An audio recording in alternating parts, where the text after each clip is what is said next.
Today you'll learn the hidden link between high ferritin and heart issues, plus how I helped one of my patients reverse his high blood pressure and heart palpitations as he lowered his ferritin 80% in 2 months. And if you find this information helpful, please like and subscribe so more people can see this video. My name is Dr. Thomas Rofrano from the Natural Medicine Clinic in Palm Beach Gardens, Florida, and author of the FreeDiet. And most of my new patients come in with gut or thyroid issues, and abnormal ferritin is a common thing I see. And most people think about ferritin as relating to only iron storage, but what's rarely discussed is how elevated ferritin can silently damage the cardiovascular system. High ferritin can increase the risk of hypertension, heart arrhythmias, atherosclerosis, heart failure. One of the reasons is that high ferritin represents inflammation, and inflammation can increase the risk of heart disease. Also, high ferritin can indicate insulin resistance, also a risk factor for heart disease and hypertension. And high ferritin can indicate iron overload. Excess iron can act like rust, creating oxidative stress. It can damage the heart and arteries and can disrupt the heart's electrical system, causing palpitations, flutters, arrhythmias. So it's important to have optimal ferritin levels. An example of this is I had a 32-year-old patient come in who was suffering from high blood pressure, heart palpitations with flutters, tachycardia. His heart rate would go up to 150 beats per minute just sitting around. He'd been to cardiologists, had numerous tests, couldn't find what was causing it.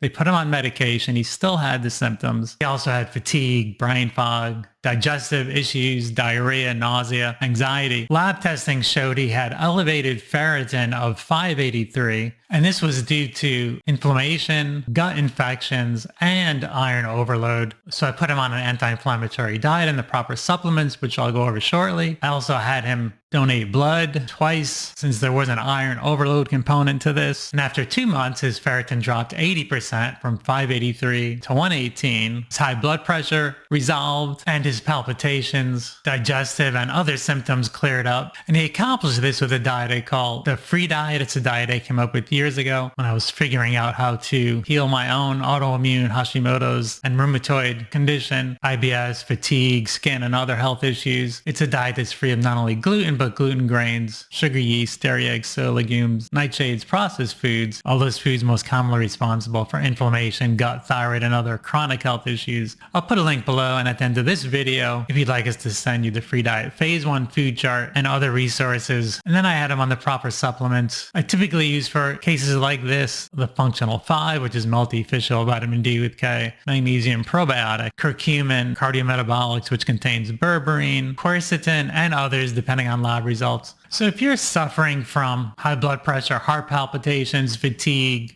gut, or other chronic health issue, it's important to get the proper testing first, because if you find out the root causes and are provided the right solutions, I believe almost anyone can get better. So thanks for joining me today. I'll put a video here that goes into the 7 causes of high ferritin and how to fix it. Another video that goes into the FreeDiet in more detail and the FreeDiet Phase 1 food chart. Feel free to like and subscribe, and I look forward to seeing you next time.